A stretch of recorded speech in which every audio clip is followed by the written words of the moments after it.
रहीम एक मेहनती किसान था जो एक छोटे से गांव में अपनी पत्नी और दो बच्चों के साथ रहता था। उसकी जिंदगी खेती पर ही निर्भर थी। रहीम के पास कुछ बीघे जमीन थी जिस पर वह साल भर मेहनत करके अपने परिवार का पालन पोषण करता था। हर साल वह उम्मीद करता था कि उसकी फसल अच्छी होगी और उससे उसकी आर्थिक स्थिति सुधरेगी। लेकिन खेती का काम आसान नहीं होता। रहीम की जमीन पर साल भर फसलें उगाई जाती थीं। बरसात के मौसम में वह धान और खरीफ की फसल लगाता, जबकि सर्दियों में गेहूं और चने की फसलें बोता था। उसकी पत्नी भी खेतों में उसकी मदद करती थी और बच्चे जब स्कूल से आते तो खेतों में छोटे मोटे काम कर देते।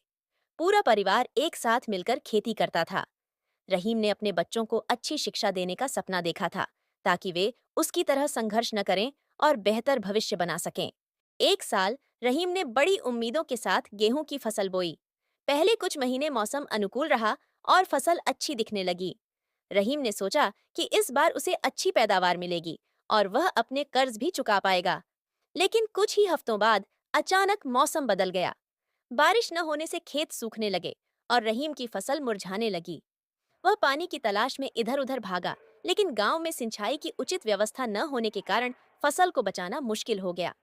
रहीम ने निराश होकर अपनी सारी मेहनत को बर्बाद होते देखा।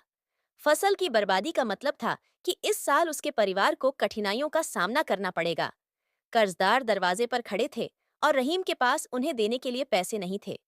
बच्चों की पढ़ाई भी रुकने की कगार पर थी। रहीम की पत्नी ने उसे ढांढस बंधाया, लेकिन रहीम की चिंता कम न हो सकी। हालांकि रहीम ने हार मानने के बजाय अगली बार और भी मेहनत से खेती करने की ठानी। वह अपने गांव के अन्य किसानों के साथ मिलकर सरकार से मदद की गुहार लगाने लगा। कुछ समय बाद सरकार की ओर से कुछ आर्थिक सहायता मिली और गांव में एक सिंचाई योजना भी शुरू हुई। रहीम ने अगली फसल के लिए तैयारी शुरू कर दी और इस बार उसने न सिर्फ बेहतर परिणाम हासिल किए, बल्कि अपने परिवार को भी एक नई उम्मीद दी। रहीम की इस कहानी में संघर्ष, निराशा और फिर उम्मीद की झलक मिलती है। उसका सपना था कि उसकी मेहनत से उसके बच्चों का भविष्य उज्जवल हो और वह धीरे धीरे उस सपने को साकार करने की दिशा में बढ़ने लगा।